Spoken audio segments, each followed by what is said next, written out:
Vamos a hablar hoy de funciones trigonométricas inversas. Vamos a hacer un pequeño repaso ligero de lo que eran las funciones inversas para entender cómo funcionan las funciones trigonométricas inversas.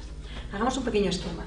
Recordemos que si tenemos un conjunto de partida, un conjunto de llegada, suponemos que la función está perfectamente definida, sabemos que todos los puntos X van a llegar a algún punto Y y por lo tanto tenemos aquí la función f que lleva el camino de ida.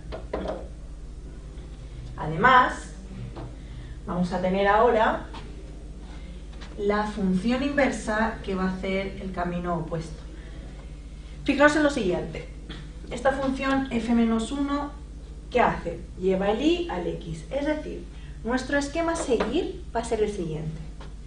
Tenemos un elemento del conjunto de partida al que le aplicamos un camino f y llegamos a un valor y.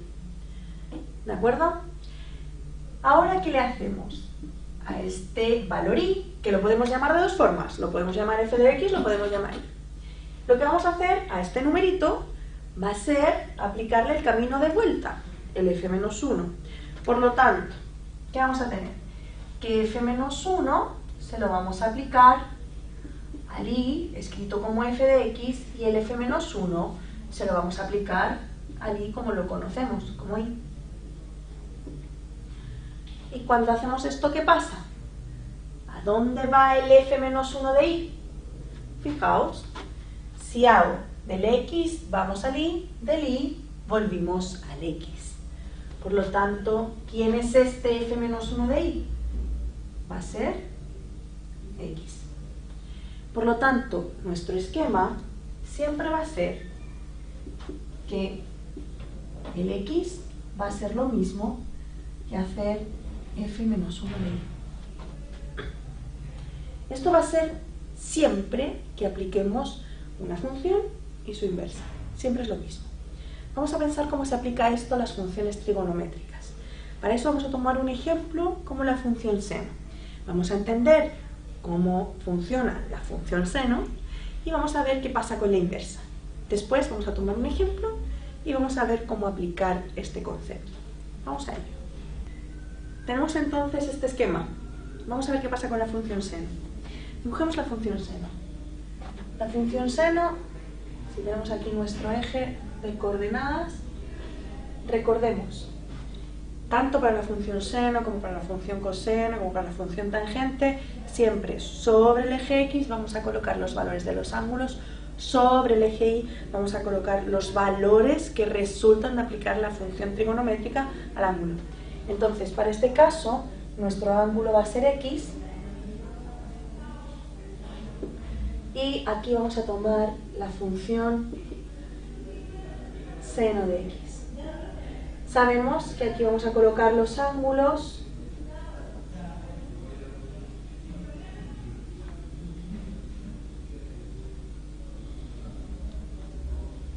aquí ahora vamos a colocar los ángulos en el sentido negativo.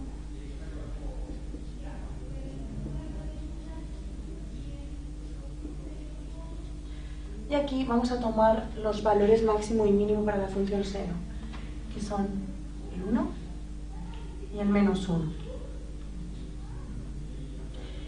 Tomando los valores de la función seno, sabemos que para 0 vale 0, para pi medios va a valer 1, para pi vale 0, para 3 pi medios va a valer menos 1, entonces pi 0, y así consecutivamente.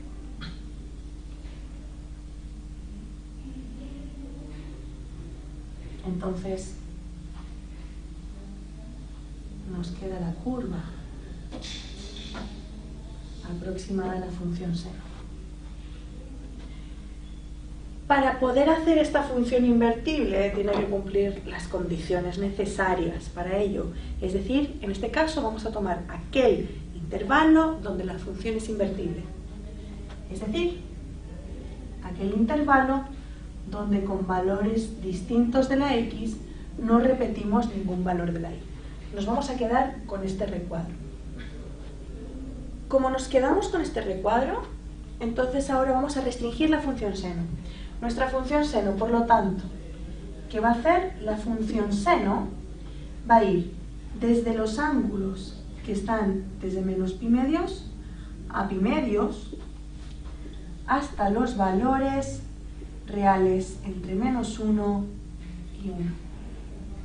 Y por lo tanto, cuando se deshaga ese camino, la función inversa del seno, ¿qué va a hacer? Va a ir en el sentido contrario. O sea, que va a tomar desde el menos 1, 1 valores y los va a enviar a menos pi medios, pi medios. Por lo tanto, la función seno va a mandar ángulos a, vamos a llamarlo números, son todo números, pero para diferenciar entre si estamos en radianes o estamos hablando de resultados entre menos 1 y 1. Mientras que la función seno menos 1, ¿qué va a hacer? Va a partir de números y va a llevarlos a ángulos. ¿De acuerdo? Entonces, si nosotros componemos la función seno con la función seno menos 1, ¿qué pasa? Que al aplicar primero seno y después seno menos 1, el ángulo lo llevamos a un número y el número a través del seno lo llevamos a un ángulo. Vamos a ver en el esquema cómo queda. Tenemos el f de x es seno de x. Esa era nuestra función que era el resultado del i.